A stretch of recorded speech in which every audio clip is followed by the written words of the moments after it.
Basically, we're gonna start with the selection of Mr. Howard Keith, uh, his music of inspiration. I'm gonna start from the 10, basically. Um, you have any specific track you would like to play, or I want to be honest. Voyager. okay?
I think everyone recognized Daft Punk unique sound and those wicked berries lines.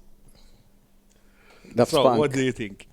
Daft Punk, for me, was the act that opened doors to limitless situations, sonic situations that could arise. And what the best way I could describe it is that they've always had the ability to make guitars sound like synths and synths like guitars, and you don't know what's happening. You think it's a synth, but it's a bass going through a bass module, and so on and so forth. So I think Daft Punk for me symbolized exactly that. And as a producer, at the time I was already producing records. This was in 2001, I believe it came out. Yes. So I had already been producing for at least 10 years by then. And being an 80s kid and knowing the 80s sound, when the 90s came, it confused me a bit. I wasn't sure what to do and how to go about it. And the fact, from the 10 albums, this was not because of its timeline, but it would be the 10th album that I would place in that position because of that. So yes, I think it's an interesting way also for your listeners is for me to delve into some of the technical side of it, of each album, and Yes, sure, if you want. and anything that could be of interest. So of course they were using mainly the Akai MPC sampler for a lot of their tracks, and of course using as well live instruments sampled in the MPC, Of course. and using that. So they are, everyone knows that Daft Punk are the masters of sampling. Yes, they are in fact. And coming out from the 90s, sampling was very important for me because it was a way how to see it as an art form and use it in a very musical way. I mean, I studied music, I know music theory well, but that doesn't mean some people used to look at it, and still today some people still look at it as a way of looking down or not being very. Of course, not being very like stealing. Like stealing, but it's not. It's an art form. It really is an art form, and understanding where it could take you makes one hell of a difference. But you can ask me anything else. Yeah, in fact, I know I discovered Daft Punk was with their first album, Homework. I mean, it was something out of this world. It was like all the videos, and I think they had Michael Gondry doing the videos at the time, and their music was like something out of this world. I remember we were in London, I think, me, Owen J, and Brian James. We bought the album, and we started listening, and we said like, wow, what's this like? It's house, it's techno. Like they had a track, they thanked all the DJs. There's one track, it's just start mentioning, the whole song is just mentioning DJs' names, like of their influences. And I think their last album, because now they said they split up. One of them is doing operas, I think, something like that. Thomas, is it? And the other one is doing soundtracks for films. No, Thomas is doing soundtracks. As well. Yeah. And then the last album, they even like had like was Nile Rodgers playing with them. Yes. And lots of other. But that's the mainstream album. They went evolved. And it's a the Grammy album. I don't want to mention that because it's obvious. I wanted to as much as possible, keep the 10 albums, not go further than 2000. All right, okay. Because there are lots. I mean, this is the most difficult question anyone would ask me is, mention your favorite song, mention your favorite album, or the most inspiring albums. And I always told them next. The only reason I did this was out of respect of Edwin, because otherwise I would never, ever put myself in this situation where I have to choose 10 albums. All right. It's impossible. Absolutely impossible. It is. But I did it. But I did it in a way that I said, okay, look, let me really think and figure out. So the inspiration of this album for me is purely a sonic inspiration and a technique inspiration. Okay. Because other albums will be for other reasons. It will be for songwriting or this. Right. This specifically was for technique and of course the audio quality of Daft Punk from day one, fast forward to where they left off, was always on another level. So yes, a lot of respect for Daft Punk and what they gave to us. Okay, Mela, continue to number 9. We're going from north to south, actually, like Sahama. ISSA. Any particular song? Go for Raspberry Swirl. We remain in the context of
album called From the Choir Girl Hotel by Tori Amos, I believe in 1998 or 97. 98. 98. When I heard this album, my jaw dropped, and I was going to quit music because I said I never get to this level of mixing, and so, but it also resonated with me on another level. It resonated with me on an emotional level, and I couldn't understand what she was, the lyrics she was using and the way she was singing, how it was hitting me so hard. Then I later discovered that actually she did this album because she had 3 miscarriages, and Tori Amos has always been very, very, very, very honest. You're going to notice that I have a lot of darker tastes, which don't come across, as people know me, probably even with the music that I produce for other people, it doesn't come across. But my personal taste, if I had to do an album, it would be very dark. And that's very difficult for some people who aren't into music to understand. But it is just your inner self, which you protect, and sometimes just leave it there. So this album really inspired me, and on various levels. First of all, that track we listened to, the first one, Raspberry Swirl, I believe it's called. There was this mix between electronica, and then there's trip hop with that style as well, mixed with incredible piano playing and live musicianship. On this album appeared one of the greatest drummers ever, Matt Chamberlain, who then ended up playing on her albums. So as someone who studied music, I appreciated all the complexity she was doing musically and how she managed to put it on record in this format, which I had never heard this done in this way. So this was an important, shall I say, step in formulating how I look at music. Mm-hmm. In fact, I have to admit, I've heard of Tori Amos, but I never listened to her music.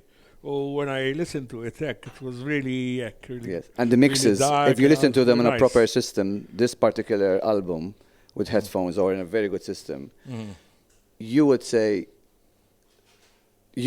basically look at all of the other mixes you've heard in shame, because it's done literally to perfection. What's also interesting is that the first album of Daft Punk we talked about is a concept album about their childhood. This is a concept album. And most of the albums I actually chose, I didn't realize then, but I know now, that most of them are concept albums. Oh, okay.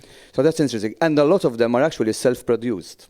This is one of them, so was Daft Punk. Mm-hmm. So Tori Amos produced this album from A to Z. And that is amazing.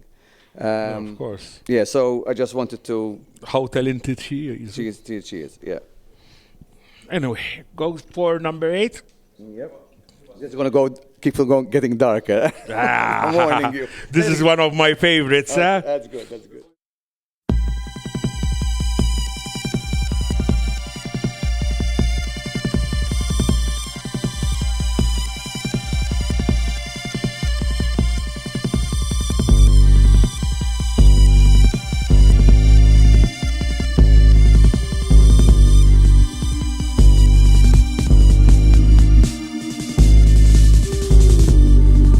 If travel is searching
one of the Goosebumps. goosebumps all over.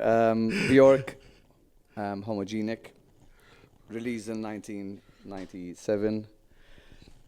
Ironically, this is a period in my life where I was in our studio and rehearsal room, and there was another room which we rented to this group called Duo Blanc. I don't know if you know them. Do you know this group? You know them. I think I know them. And and we used to. The very interesting thing about it. So doing two different styles of music. They were doing obviously electronic music, and ours was more live orientated. Although I was surrounded with lots of keys and samplers and all that. But the interesting bit was that in between rehearsals or I come before or they come before, we go to check each other's stuff out, and we talk about these inspirations and techniques and all that. And that is that community feeling, which in our days we remember the closest would be Tin Ear, I guess, if there's one similarity to that. But that community feeling, which is missed so much today, makes a hell of a difference. And look at us today, like so many years after, nearly 30 years after, and we are talking about music in this way. So anyhow, going back to Homogenic. So this album was another jaw drop moment for me, and I was on tour at the time. I was on tour with Philip Boa, and I was a sponge to everything and anything around me. And when you're on tour, for people who don't know, of course you have this adrenaline rush on stage. It was 2 hours. You don't rehearse. You rehearse before the tour starts, probably for 2-3 weeks, and then you're on tour, and you don't stop. You're on the road on a big bus, with a big crew of people, and you go from city to city, and you wake up in the morning to a different place. So you have a lot of time of solitude. As a songwriter myself, as a creator, it used to eat me alive that I couldn't create, but I just had to perform, and that was something new to me, just being a performer, not creating. So this didn't help, because when I heard this album, and I remember hearing this album on tour, I just couldn't wait to go back in the studio and experiment. There's an interesting story about this album, because this is her third album. She was working with a producer, I can't remember, but she was doing it in her home. And the only break she used to have used to be literally to cook lunch or dinner for her and the producer, and that's it. And they go back to the record. But there was a problem with someone stalking her. By nature, she's quite a paranoid person, and she had decided to leave and finish or recreate the album somewhere else, and she went to Spain. She had in mind to work with Mark Bell from Techno Legends LFO, and her idea and concept was she never wanted to snob Iceland, and she said, how can I represent this in my album? So she said, okay, Iceland is surrounded by whatever, earth, all these nature, it's that kind of country. There's nature all around you. And contrast to all that, there's high tech. Now, at the time, in the 1990s, she claims that nearly every household in Iceland had a computer, which would have been unheard of in certain countries. But so there's, just to put a point of the high tech mindset they all had, and they still have till today. So to replicate that in her music, she was doing all these strings you're hearing. Those were all done on her keyboard, on a Casio keyboard. And she then obviously got an arranger and an orchestrator to open them up, as we say. And she wanted to create a contrast with these instruments, which is I would say the string ensemble, typical cello, viola, and violin, accordion, the glass accordion, the glass harmonica, or harmonica as they call it, which is basically half glass bottles from large to small in a shaft wheel turning around, and you put water on top of them, and it creates. Most people, when they hear them, they don't know that's what it is. They think it's synth or something. It's not. It's actually an organic glass harmonica, and a few other things. And Mark Bell's job was she claims till today he's the one person she trusts blindly. She would tell him, now, go, have fun with it. Just enjoy. And I trust that what you're going to do is going to be great. And he came up with these rhythms, these electronic rhythms, which, of course, you can tell they come from his world, contrasting with all this organic sound. And that, for me, was, oh, wow. I said, this is an ear opener, rather than eye opener, as to the contrast. And this inspired me to understand contrast to music. There were other things which inspired me for contrast, but this particular album inspired me for that. No, she's extremely avant-garde as a producer. Was a musician. She was also credited as a producer in this. By the way. Right. She has a very, very insightful vision of what she wants at the end of the day. Yes. And her voice is an instrument in this. Yes. Not in this album, in all her records. In all her records. But she uses the voice as an instrument. And people, because we are in the electronic music world here, and this concept and circuits and all, people in this world understand that a lot. People in the more conventional world, in rock music or other genres of music, don't understand that the voice is actually an instrument. They just see it as a platform for lyrics, but it's not. And I see her that she's very underestimated because she's a genius, man. She is an absolute genius. I think something like, there's no words to describe her. Sometimes her music, you have to listen them for 150 times to try to start understanding what's about it. Yes. Well, we move to number 7.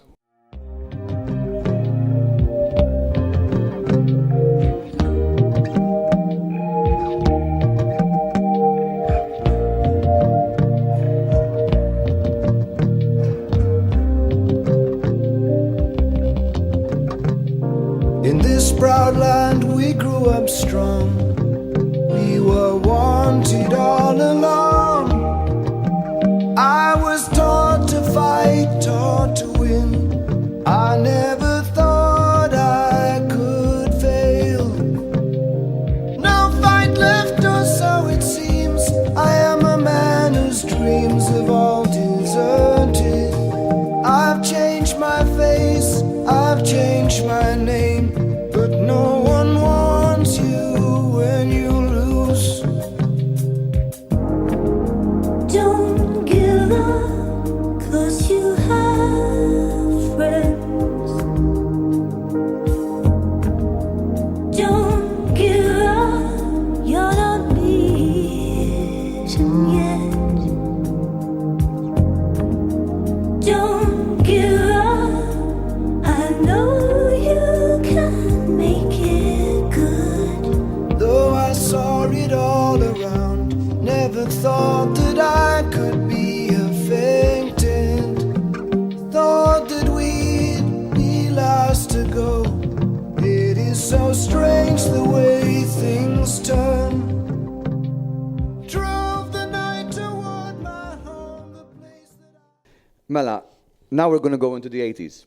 So the 10th, 9th, 8th song were early 2000s and 90s, now we're in the 80s.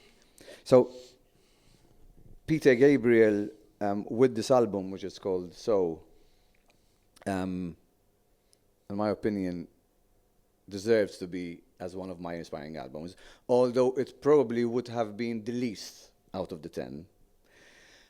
But there is a reason why I also included it, because it's not just about Peter Gabriel. It's about Daniel Lanois, who's the producer on this album, the incredible use of his Fairlight synth, which at the time very few people owned. And ironically, the person who featured on this record, also owned a Fairlight, given to her by David Gilmour of Pink Floyd. And her name is Kate Bush, who's also one of my... So instead of trying to choose one of those three, I just went with this. And all the albums which inspired me, well, not all of them, but some of them are somehow intertwined together, and they all have some common thread between them. So what inspired me with this album, of course, everyone knows Sledgehammer and knows that masterpiece to be a production masterpiece. It was a production, it's a pop production masterpiece, as in how that is done. You can listen to it and learn, right? It's a masterclass, literally. But for me, it wasn't just that. It was about the bass. So this is this was released in 1986, is when I started taking a lot of notice to the bass, where I said how a bass could change everything in a song. And this particular song, which was done by Tony Levine, if I'm not mistaken, a very famous bass player. And from there on, when I listen to records, because this is another thing, if I go back in time, when I listen to these songs for the first time or these albums, I wouldn't have the same ear I have today, or I had 10 years ago, or I had 20 years ago. And that teaches us as well that when we learn and where we evolve and where our hearing capabilities improve, we discover things which we might not have discovered at the time of the release of the record. So this particular album that came out, nonetheless, the bass guitar struck me a lot. And it also introduced me to ethnic sounds, which I was not yet introduced to. I studied classical music, so I knew all the symphony, or I didn't know all the symphonies, but I knew a number of symphonies, and I knew the arrangement and the construction of that and all that. But ethnic music per se, the whole African, Brazilian, South American stuff, which Peter Gabriel is known for a lot, and how that is incorporated within a pop, big, in inverted commas, genre, and other instruments amazed me. In fact, I believe in this album there's also singer Yosod Ndur, which became famous later on, and he features in one of these records. That's how his ability to have this vision. And ultimately what everyone is seeking in music is trying to have this identity that is unique. And it comes with a lot of insecurity. It comes with a lot of insecurity because you have to let go of the fact that you're not sounding like everyone else. And all of a sudden you feel alien to everyone else. So you feel you're going to be judged. So all these albums, I guess, which I have compiled today as my inspirations, all of them managed to become exactly that. To go past their insecurities and say, we're going to be this. And it doesn't matter if there are 4 time signatures in a song, as you'll discover in So of Peter Gabriel. It's a complex album. Mm-hmm. It's a complex album. The drummer, once again, if Tori Amos had Matt Chamberlain, Peter Gabriel, well, I guess because Daniel Lanois wanted that, they had Manu Katché, which is one of the top drummers ever, jazz drummers mainly. And again, as I mentioned, Tony Levine. So these are all reasons why I feel they deserve to be one of my inspiring albums. Now, in fact, I remember him, like when this album came out, it was quite big. And after, sort of, like, he disappeared. Yeah. And he started doing lots of world music, I think. It was music. New age, new wave. Yes, exactly. Okay. Go for the next one. I wanted to mention something about Peter Gabriel. I don't know.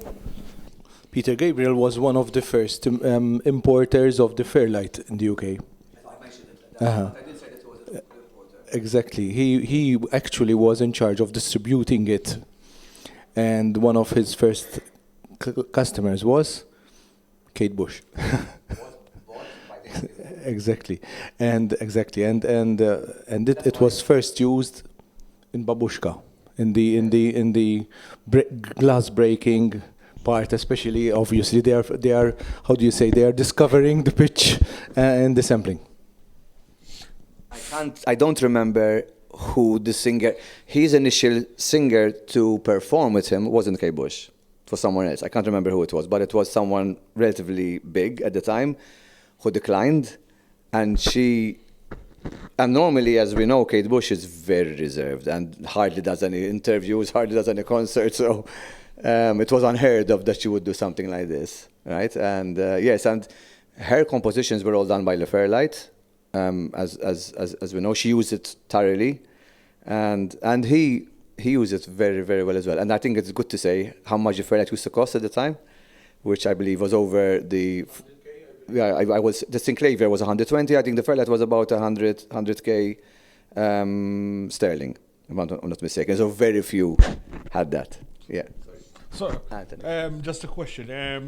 The Fairlight was the computer one. Yeah, no? the one where you could. The one Vince Clarke they used to take the piss off. Yes, where you could use what do you call it? Like a pen, a light pen, to draw the waves in it on the screen. I remember. Originally, it was intended to be a synthesizer that could actually have the ability to draw a waveform From scratch, from nothing. which is something that it is available in some cemeteries, but then they said, wow, we've created the new mellotron. Actually, I think there's a video of Gary Newman and a guy called Sharp, which he uses as like an advert for this Fairlight because but instead of doing music, he's doing this sculpture of Gary Newman face. Ironic, I don't know if people know this, but some people, well, not the right word, some artists used to engage certain producers, and I'll mention one of the acts as we go further, because of the equipment they owned. Some producers owned certain equipment which was out of their reach. So they used to get the producer in, and they used to To have access. Exactly. Or use it. Okay, next album, another favorite of mine. If you know it, pick and choose because I all like these songs. All right, I'm going for change.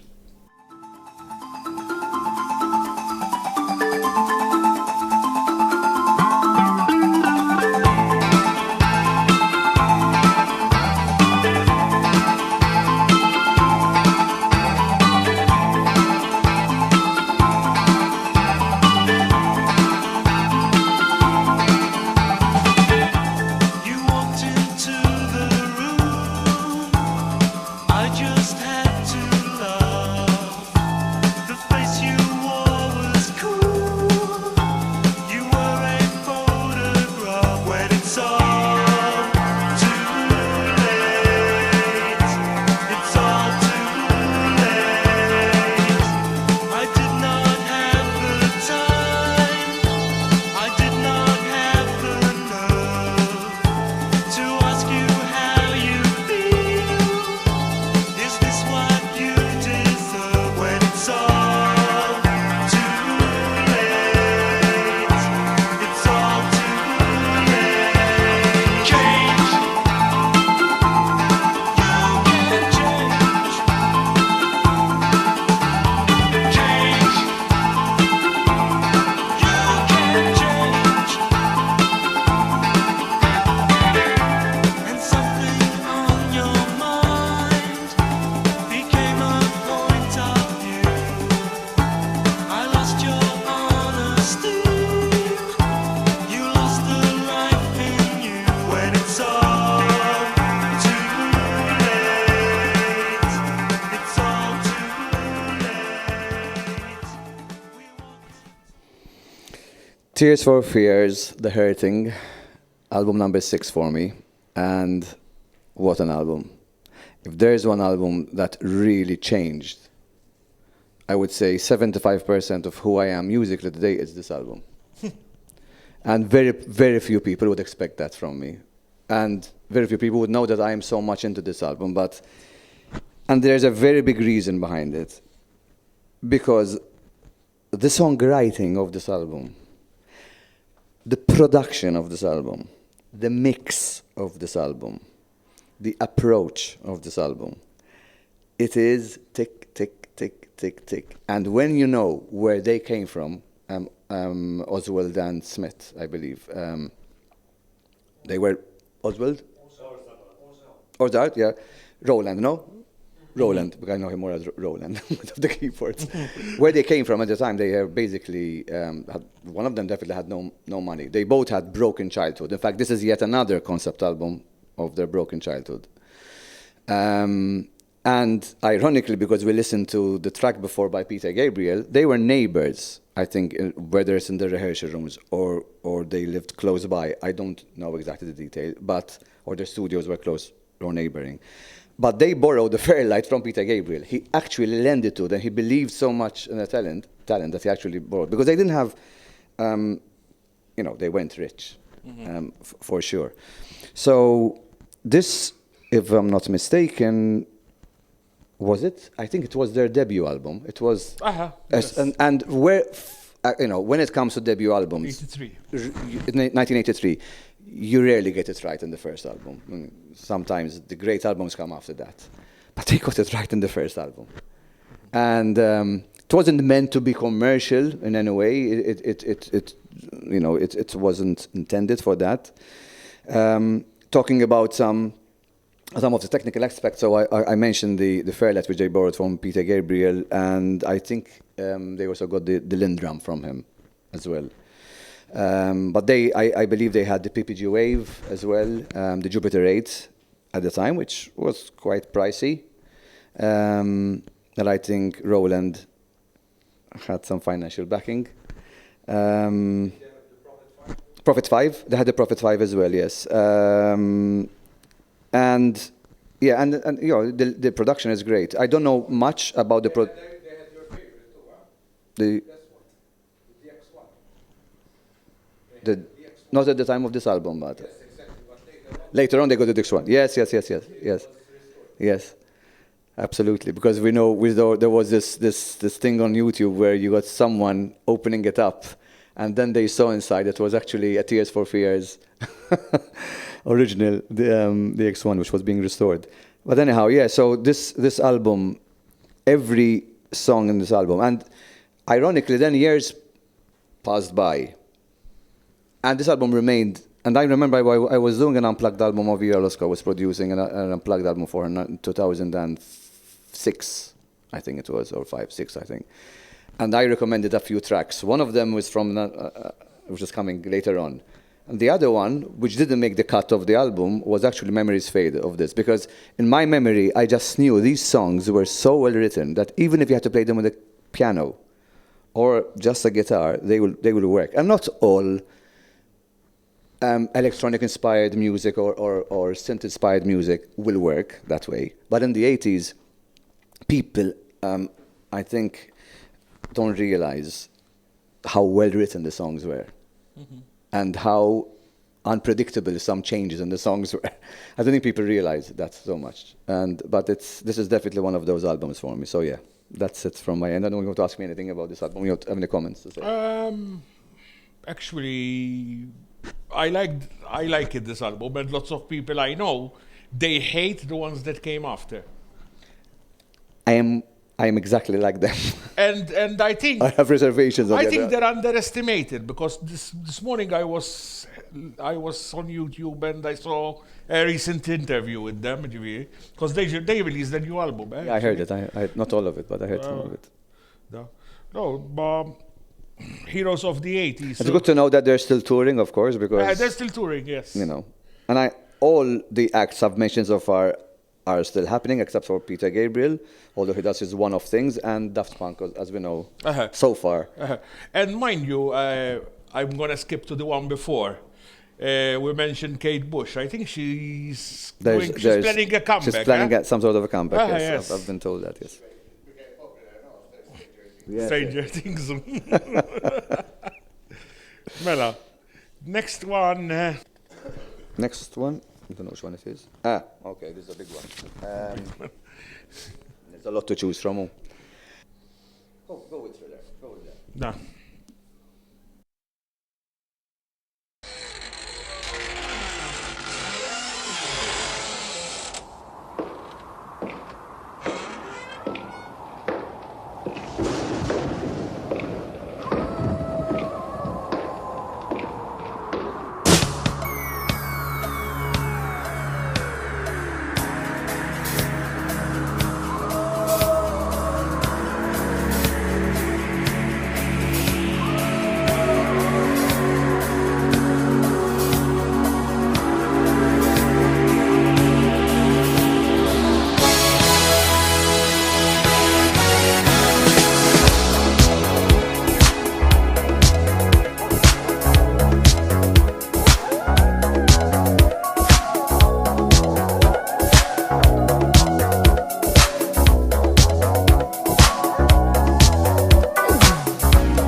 it would not have been fair if I didn't include this album, because whilst it is overheard and overused for references today, but I have to be faithful to the music that changed my perception, at least on production, because that's my world. So this album came out in 1982.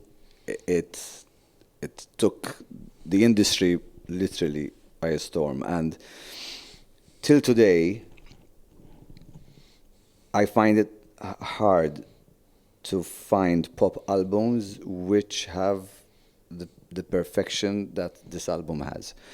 But there's also a reason why. First of all, the budget it had, which, if I'm not mistaken, was $2.5 million, or rather, you can say, because of the rate of exchange, 750, I think, thousand sterling euros. But more than that, the team they had. So Quincy Jones, which unfortunately just passed away, he was one of my heroes. Quincy Jones was one of my heroes, because he saw production as an arrangement, and that means, and I'd like to make a point to explain this a bit. I see the audio landscape in 5 parts. It's very simple. It's sub, low mid, mid, high mid, and treble. You can split them up in 5 ways. Then you look at the width spectrum.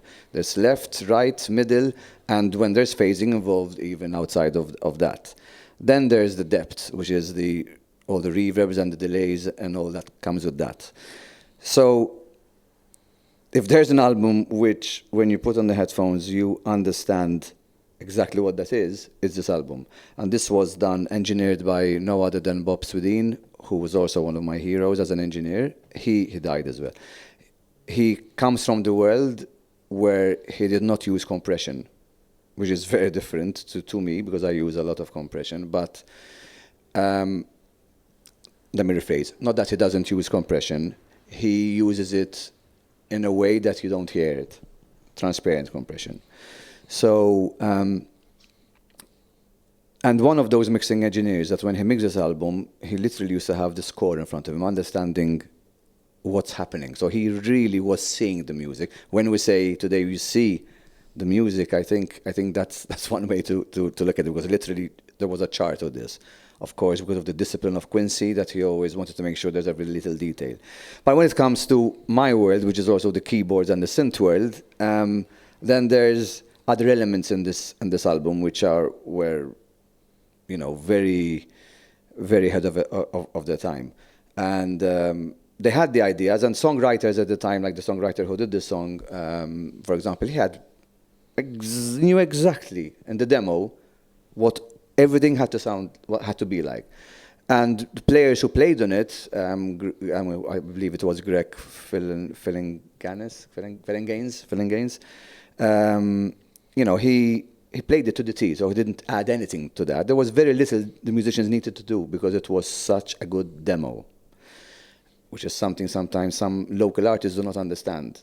They think that you will do magic as a producer, because they come there, and this is from my experience, with something, and when something is okay, you can make it good. When something is good, you can make it great. When something is great, you can make it greater. And I think this is what happened exactly in this situation. Then the choice of musicians, and this is all kind of intertwines with all my other inspirations. They got a programmer called Anthony Marinelli, who programmed. I think there's a lot of videos online. People could check this out, where he goes in detail how these songs were created, what he was asked to do and not to do, and that's where the detail came in. The detail of the synth, how it's used, which is very, very, very ahead of its time at the time. Although it's 92, and before that there were a lot of synth records. But the level of production on this was something else. And of course, you can't not mention Michael Jackson's vocal delivery, which is also very, very, very high end. In terms of musicians, some of my other inspirations, or rather inspirations, my teachers, besides learning music, was a band called Toto. And ironically, these these bunch of musicians were literally the music whores of America, I think, at the time, because you would find them in all the hit records. They were so good. You would find them in all the hit records, and the producers would get them in. They would play literally three takes, in and out. Drummer, Jeff Porcaro and Steve Lukather, these are all top musicians. And when I used to listen to their albums, I used to listen and learn about the timing, the technique, which is something that the groove, the pocket, I call it the pocket. It's all about the pocket and the groove. And understanding when you're not on the grid, you don't have to be on the grid, but you're in the pocket. And this applies to vocals, it applies to all instruments, of course. So these are all lessons I took, and they inspired me, and they taught me. And without a doubt, this album did all that. I don't think we'd have to go into the technical aspects of this album because we'll be here till tomorrow. It's never ending, but there's a lot of videos online people can look into. Initially, because there's Vincent Price. Yes, Vincent Price was I asked used to do. mix it initially with Christopher Lee. Okay. Yeah. From a complex arrangement to a very simple arrangement. Go for Betsy there.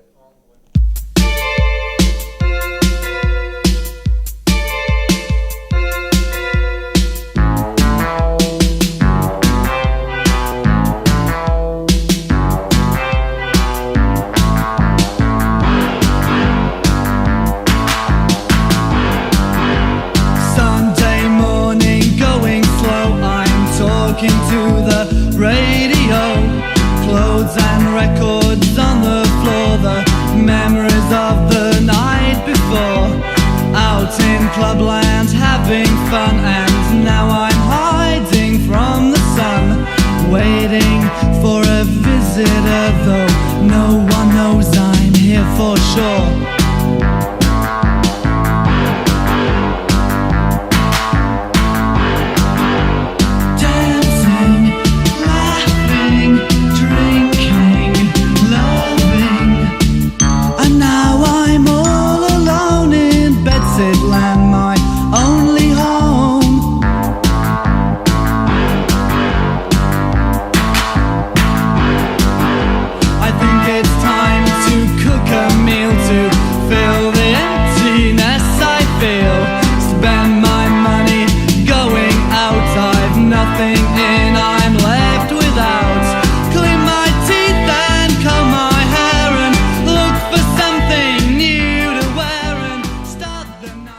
So, Soft Cell, Non-Stop, Erotic Cabaret, 1981.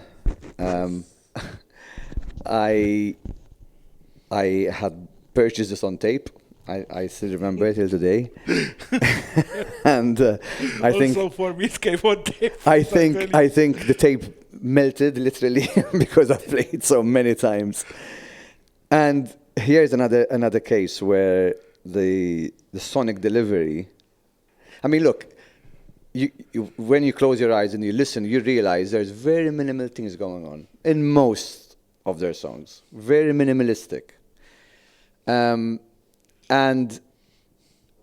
yet it sounds so big. It's one of those songs that I don't think they knew exactly, because I think they're very innocent. They're very how can I say, unaware what they were doing. Two very contrasting duo, very contrasting. One is more technical, the other one is very flamboyant and very theatrical in his ways. So two very, very different. A very good singer, an incredibly good singer. Mm-hmm. And at the time that, of course, there was no auto-tune or anything like that. I used to hear vocals at the time, which sometimes I felt wasn't in tune, but he really had struck me in this album how well he could sing. So this inspired me to how important, I guess, vocals need to be recorded. It inspired me on the synth sounds. So this was in 1991. I bought my first synth in 1982. I just couldn't wait anymore. My first synth was Juno 106, or it's 84. 84. 84. Sorry. The first one was Juno 6. Apologies. Juno 6, then Juno 106 after that. And the amount of wisdom there is in the sounds. I mean, if I'm not mistaken, no, McTorn is a producer. No, but I'm trying to remember the name of the guy with Mark Hallman. What was his name? I can't remember. Dave Ball. Dave Ball. And I think he only owned 2 synths at the time. The Korg synth bass, which is very basic. And I think it was, they also had the 800 DV. Yes, there was still at our school. And yeah, so I think they got in Mike, you know, I mentioned before where they get in the producer because he has equipment. They got Mike Tom because that's the synclavier, which cost a very high amount of money, which they would dream of. The fact people used to tell them, how did you manage those sounds? How did you get them?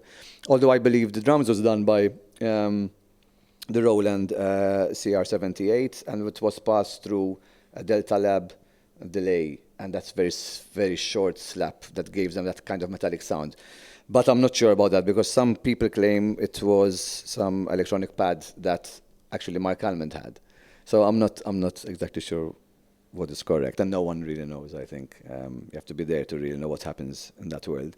But you know, without a shadow of a doubt, the Korg 800, you can hear it very much so. Fascinates me, Howard, and I don't know what string sound, what string machine is being used because it's unique. The strings, it's synclavier. It's synclavier, and keep in mind, this is an also tier that there were. Synclavier at the time didn't have sample technology yet, or it was a different kind of sample technology that came later on. It was a FEM synthesis technology. So I believe that's what we're hearing and why we find it strange to identify to it, because it's not your typical synclavier, but it was pre-sample times. But anyhow, but for our listeners, this could be interesting. They could check out this album because, again, simple. This taught me how simple and how naive, and I was at the time. My first band, I was 10 years old, 11 years old. So I was already recording in my crazy wrong way. Everything was bad, but you know, when you have a synth that has an arpeggiator, which gives you some sort of rhythm, and these sounds at that time, your creativity just was flowing, even though it wasn't great. And I think what wasn't great ultimately wasn't only the technique of technology and having certain things, but also the songwriting, because you either, you know, when you're that young, you don't have enough life experience to develop songwriting. But this was a really well written album, and Bed Sitter, ironically, then I had use it later on as an unplugged version, because this is what I explained before, how well written these songs are. They can actually live in an unplugged world as well. So yeah, that's my album number 4. Yeah, basically what I wanted to say was like when I was, because I think we are the same age. I'm 1971 model. Yep, there we are. Okay, well, I'm with the same Bang age. on. I remember we used to play, we used to live in another place, and my second cousin, e.g., second cousin-in-law, is secondo cugin. Yeah, I do the second cugin, shorter. Okay, my cousin used to be outside, and he was older than me. He used to work for a clothes shop, and he used to take out the cassette and play music. And I started hearing Bed Sitter, and that funny noise, wow. I said, like, what the hell is this? And I asked him like, do me a copy of it. And he told me, no, you're still young for this kind of music. That's good, because there was a song. There was a song called Sex Dwarf. He didn't want to give it to me, after some, I got it. That was my introduction to electronic music. It was, for me, I still remember, that was the first electronic track I ever heard. And they have such an organic synth sound in which they use. You know, I used to think it was the Jupiter 4, but I think I was proven wrong later on that it was it, but it was the Korg actually, 800. But there's some similarity. There's some similarity there, and as I said, you can never really know what the producer did and what he added or what he took off. You never know. But anyhow, this was an inspiring album for me. So, and it was the one that got me to buy a synth. This was the one. This was exactly the one. 3, I think. Yes, The model, number the 3.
So anyone who loves synths, you can't not have Kraftwerk in your, you can't not have it. But it's beyond that, I think. Kraftwerk were game changers, I think, for many people, including people like Björk, for example, which you mentioned before. They inspired so many people for different reasons and in different ways.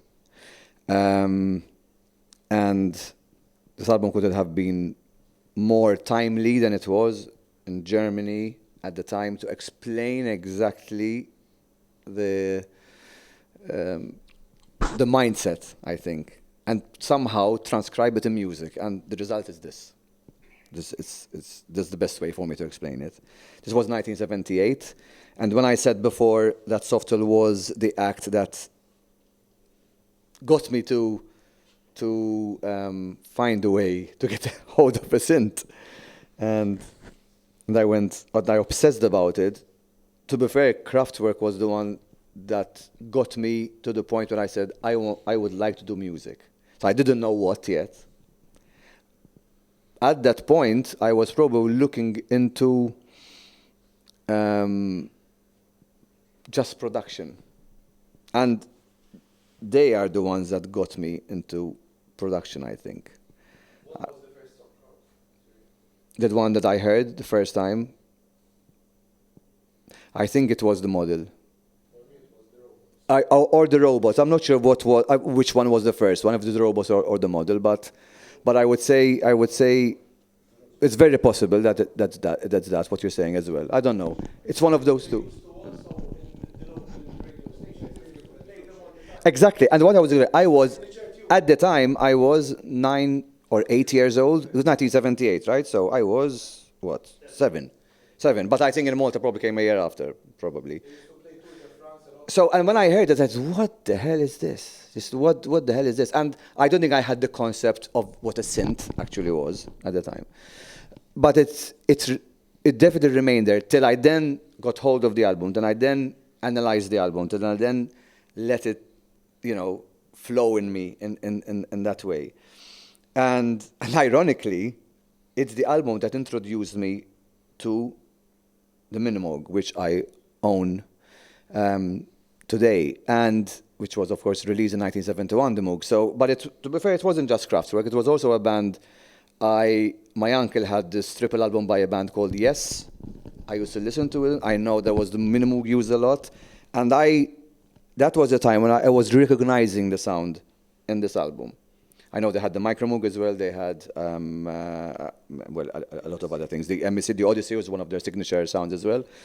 But later on, I read something about Kraftwerk, which really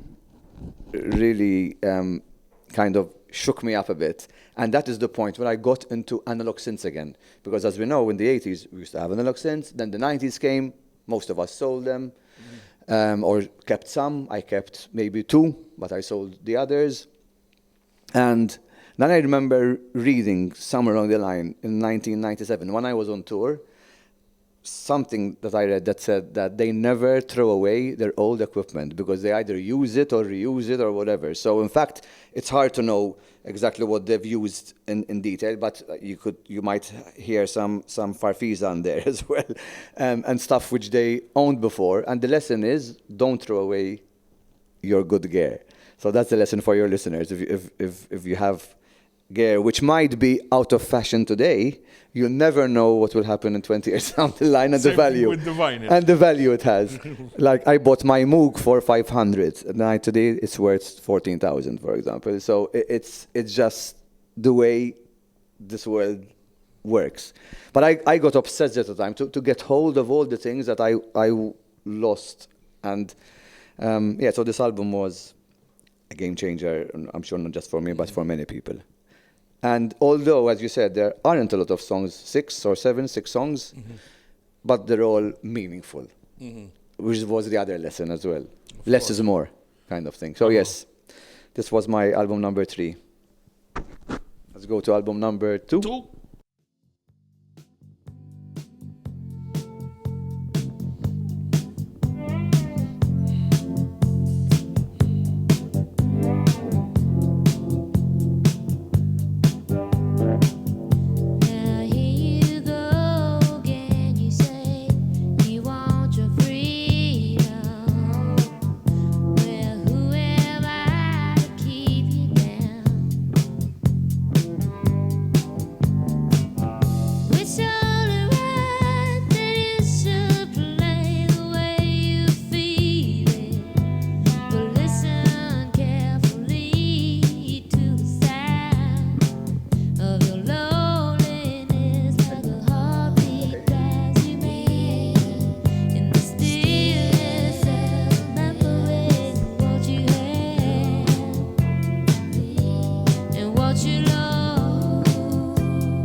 Right, so my second album is Fleetwood Mac's Rumours, and it was released in 1976. And the lesson behind this album is that, for me, it's timeless. So in fact, many of these albums are timeless, to be fair. But even the songwriting is timeless. So the production doesn't have a lot of gimmicks. And sometimes when you have trendy sounds of the time, 5 years later, it's going to sound old. Although I think all these albums don't have that. But this album, for me, was about the inspiration of songwriting. This was the album that I said, oh wow, okay. I think I would like to start writing songs because there's something there. And it was also inspirational on the harmonies. I did not know at the time when I heard this album, what was going on, but it hit me in ways that I could not understand. I later found out that the band, which was made up of 4 individuals, they were couples, they were breaking up from each other, there's a lot of pain, emotional pain between them. They couldn't sometimes be in the same room. And ironically, this was the 11th album. Right? So, I think it's the 11th album, could be wrong, but I think it's the 11th album. I noticed that. Fleetwood being obviously the leader, and people came and went. But this was the lineup. This was the one that was very, very, very special in many ways. And Buckingham, who was the guitar player, he took over. And there was a very intentional concept behind this album. He wanted to make a pop album for Fleetwood Mac. And it was, there's nothing wrong in having an intention to do something. Sometimes there are what we call happy accidents in music, where you don't have no intention to do something and it happens, and just the way it is. And sometimes you have an intention. And when you have an intention, it's much, much, much harder. So why does it qualify to be such an amazing album? And why is it in the Rock and Roll Hall of Fame? Why is it such a classic album for all generations? One, because it's good. The songs are, I would say, all great songs. But they did this album at a time that they were passing through separations. And not the girl had a husband somewhere outside of the band. No, but inside the band, there were 4 couples. They were all going through turmoil. And they managed to do the best work during this time, at a time where production was limited. This was done, by the way, on an API desk, and that's why you hear the transients so well. It's really one of those desks which is hard to find. Amazing. And so all this done, what was it? And with the intent of making a pop album, which is not easy, because when you put so much intent behind something, normally it fails. But not only did it fail, it ended up being one of their best works. So this deserves, and it was an inspiration. It was an inspiration, not sonically per se, although each instrument is recorded really, really well, and there's so much space and there's so much to learn about the mixing. But it wouldn't have been the album which inspired me to get into synths, or this, obviously. It is the album which inspired me to understand good songs. So that's all I have to say about this Actually, this week I wanted to close and order some vinyl, and I ended up ordering it, yeah. I mean, it's a remastered version, a new version. This is the original one I have, but yeah. Because lots of people mention Fleetwood Mac, and I sort of like skip them. I mean, you cannot get everything, you know. I mean, there is so much music coming out that you miss some things. Yeah, and they were, sorry, I mistake, they were 5, not 4, sorry. But 4 of them, the 4 couples had the I know problems. one of them was Stevie Nicks. Yeah, of course. The girl. Still happening. Just released a single recently. And there was the giant, the drummer. Yeah. And the other one, Christy, died as well. Yeah, it's a sad story, but it's equally, they left a lot of legacy behind musically, so it's just, you know. I recommend this album, let's put it this way. Ultimately, all these albums I recommend for anyone. I bought it.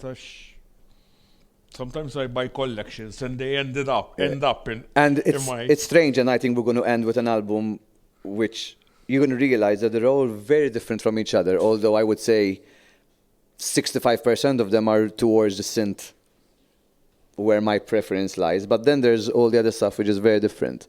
But all of it together, I think, pretty much got me to the person I am today musically, and where my tastes are and how I listen to music, I guess, more than anything else, and how I approach it. Yeah. So yeah, the next one, you can go with, go number 3, see what this guy with diamonds, or Day in the Life. But Day in the Life is long to come to the point, which is interesting.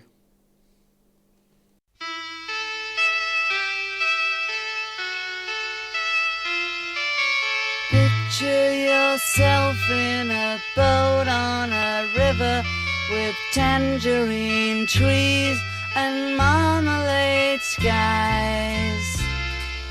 Somebody calls you, you answer quite slowly. A girl with kaleidoscope eyes. Cellophane flowers of yellow and green towering over your head. Look for the girl with the sun in her eyes and she's gone. Lucy in the sky with diamonds. Lucy in the sky with diamonds. Lucy in the sky with diamonds.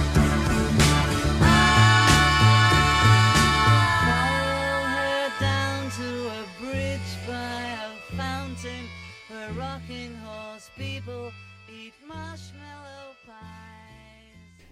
So, in terms of timeline, this would have been my first album, released 1967 by the Beatles, Sgt. Pepper's Lonely Hearts Club Band, and of course I wasn't alive when it came out.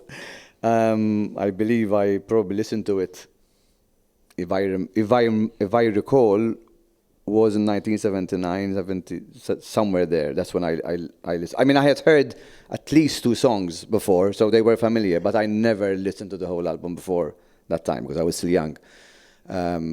So 8 years, something like that. And how a band like the Beatles hits you when you're that young, you're already interested in music, and you are a sponge to anything. This was like...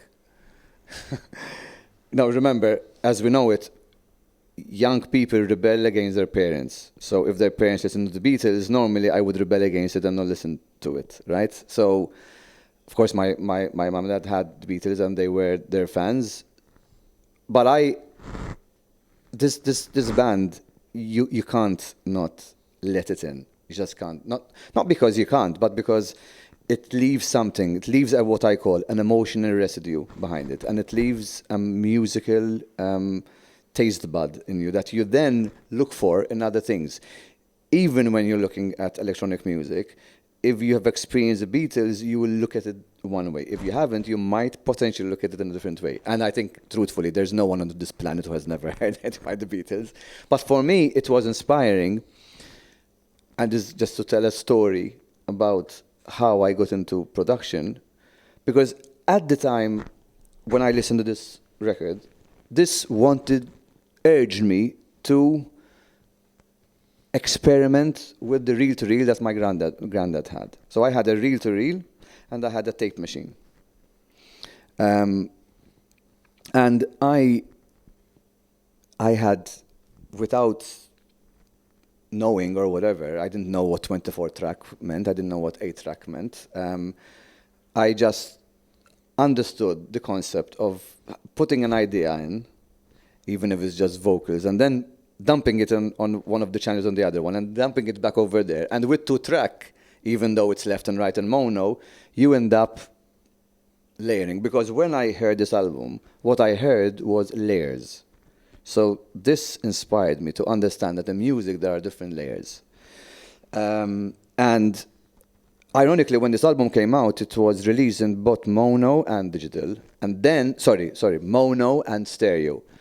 And then I believe they stopped the mono and they went with stereo. But the Beatles, so or at least who was alive, or when they were alive, all of them, they said that they still prepared the mono version.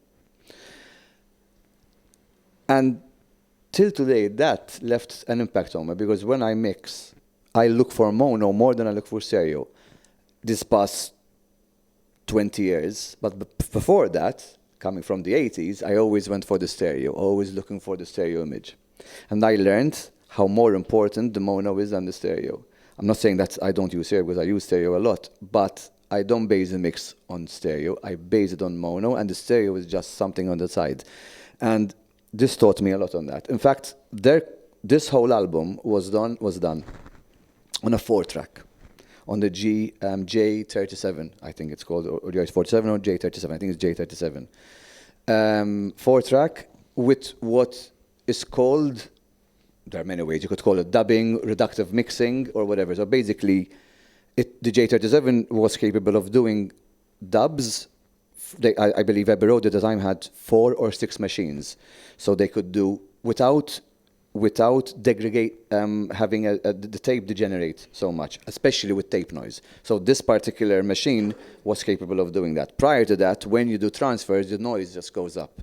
This used to handle that in a better way. So of course they were, remember, at the time they were young, very curious. They wanted to try different things, and this album inspired so many producers. It inspired a lot of musicians, it inspired a lot of songwriters, but inspired a lot of producers around the world, because it introduced the concept of multi-tracking, even though it was done on 4-track. So it was an important milestone in my career. And as I said, I discovered it later at the age of 1979, but it was enough to get me wired up in this way. Same thing for me. I never I knew the Beatles and I knew their songs. For me, they always sounded commercial. Yeah. And in fact, I think in this album, It's not commercial. it's not commercial, it's good music. And especially there's my favorite Beatles song, it's called A Day in Life. Same here. I was going to tell you to play that, but it's a bit long. I don't know what the hell, it's the song starts and you're hearing a version. All of a sudden, it's like this guy. He went out in another room. But you know, everyone knows the story. So, but obviously, that song, the first part was of John Lennon. They didn't know what they're going to do in the middle. They left 23 bars. Someone, I think, the roadie or someone on the cowbell or something, keeping the click for 23 empty bars, and then they said what to do afterwards. There was an alarm clock or something which inspired then. Or the story is in reverse, maybe, I don't know. But Paul McCartney's other part of the song, which is all his composition, and together was then filled by none other by the famous producer, George Martin. A piece of it? I was going to tell you to play it, but it was too long. Just play the second part of it, and that orchestration part, because I think that's a genius part. Yeah. That for me is my favorite song from the Beatles as well, I must admit.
Yeah, I mean, you know, they are obviously referenced by everyone, not by coincidence, and it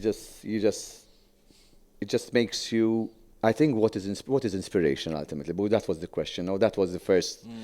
The reason to do this is what are the 10 most inspiring albums that somehow shaped you or had an effect or an impact on you, and I think the most thing I could say is. It's the album that when you hear it, your mind opens up completely and limitless options, and you can't wait to go and create. That for me is inspiration, because there are other songs which touch you in a different way. They emotionally touch you, but they don't necessarily get you to the point where you feel you just can't wait to create.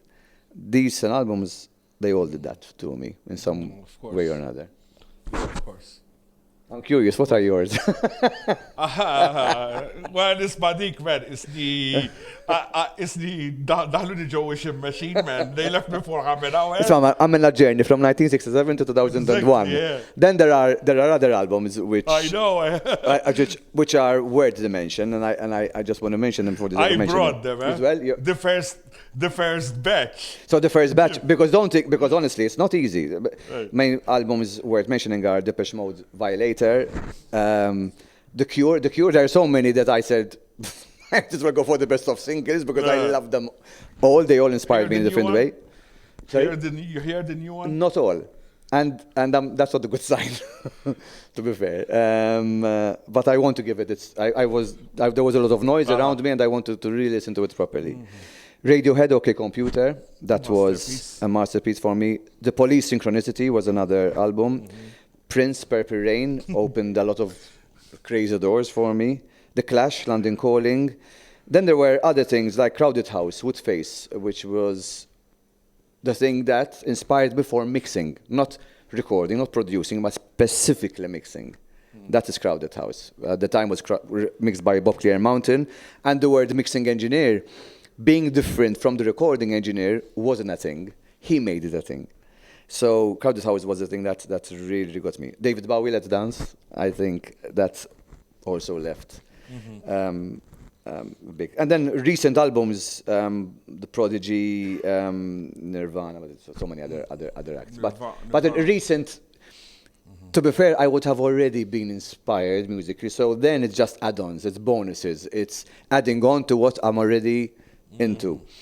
So even, don't laugh at me, but even an album like Ray of Light of Madonna, I thought was a very, very particular album where, at least for me, not so much about the songwriting, but more about the production used in that particular album. Sonically.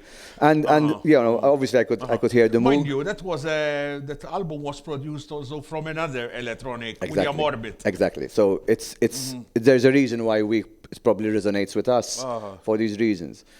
But I think it was people still think it's her best album anyhow. And I mean, we are, I think, all of us 80s guys, and we hold a special place in our hearts for 80s music. Of course. And I think it was the golden age. My daughter is 24, and sometimes we spend these nights where we listen to all different 80s music, and the way she gets excited with every song she listens to impresses me, because obviously she's used to listening to something completely different now today. So for me, it shows that these were well-written songs. They were avant-garde at the time. And she also tells me, even when she sees the videos, when she sees the imagery of it, she says, "But you guys were so ahead of your time." Like, no one used to care how we used to dress. It was probably, it's embarrassing if you look at the photos today, but the point is, it was art. It was art, and no one cared. No one judged anyone, and it was just the way it was. Now, it has a different name, I think we could call it, but yeah, this is the whole story, I think. Of course. I recently saw this film. I don't know if you've heard about it. It's about a record label called Hypnosis. No, I haven't. They were like a graphic design studio, and they did the best covers, like of all Led Zeppelin, all Pink Floyd, some Paul McCartney, and and like they used to have budgets like 100,000, 1 million even, to just do the cover. And this company doesn't exist anymore, unfortunately, because they said like it died, nobody will pay 100,000 for a cover nowadays. Interestingly, even all these albums, the imagery was very important for all of them, for all the artists. Maybe, I mean, starting from the Beatles, that front cover, it was very avant-garde. When I was younger, I used to buy a vinyl or a CD because I love the cover if I don't know the artist. Yes. It's very true. But mention to me some of your inspirational albums. I'd like to. Okay. Boards of Canada for sure. Yes. Grace Jones. Love her. Absolutely love her as well. It's never ending. I'm a big fan, man. Love her. I want to, before I die, I want to see her live. Uh-huh. Unfortunately, I saw Soft Cell and I was a bit disappointed. Yes. To tell you the truth, they know this. He knows the story. Grace Jones still has a very good act. Yes. In fact, I was thinking of looking into it. Who else? Depeche Mode. Shall we end with a song from Depeche Mode? You want to end? Shall we do a song? All right. by Depeche Mode? Yes, I have. Violator. Something. Or anything you have. I don't mind. Pero if I will go for the Violator, I'm thinking I'm going for Jek tħalli li nażel. Your choice. Għax tal-eddi, you're Maltese or? Okay, switch jajf daqqa waħda, sorry. Fidejk. Ħammur lek darker, ġifiri clean ħanitfa. Għax għalija l-masterpiece ta' Depeche Mode Music for the Masses. Naqblu. Full stop. Mux naqblu biss, għax fil-sens li one of.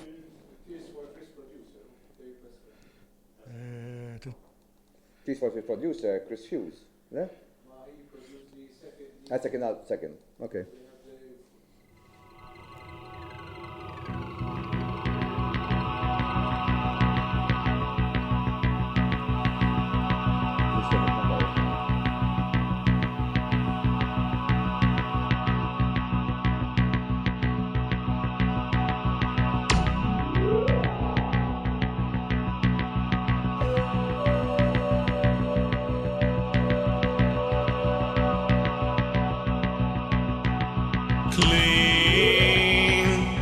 The cleanest I've been. An end to the tears and the in-between years and the troubles I've seen. Now that I'm clean, you know what I mean. I've broken my fall, put an end to it all. I've changed my routine. Now I'm clean.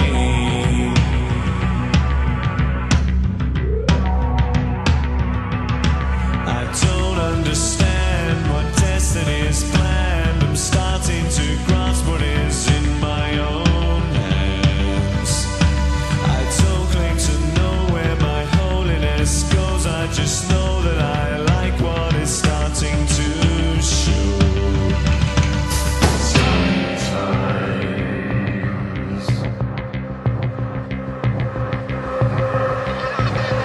clean, the cleanest I've been. An end to the tears and the in-between years and the troubles I've seen. Now that I'm clean, you know what I mean. I've broken my fall, put an end to it all. I've changed my routine. We're at the conclusion of today's ISMA, first episode. Thank you for coming. Thank you very much. Thank you to ISSA, to Electronic Music Malta, and to Circuits. It's a very nice place, and I recommend people to come and check it out. It's a nice hangout, and as you said, it's a community for creative space and arts, I guess. So, thank you. It's been a pleasure and an honor. Thank you. Thank you very Cheers. much. Thank you.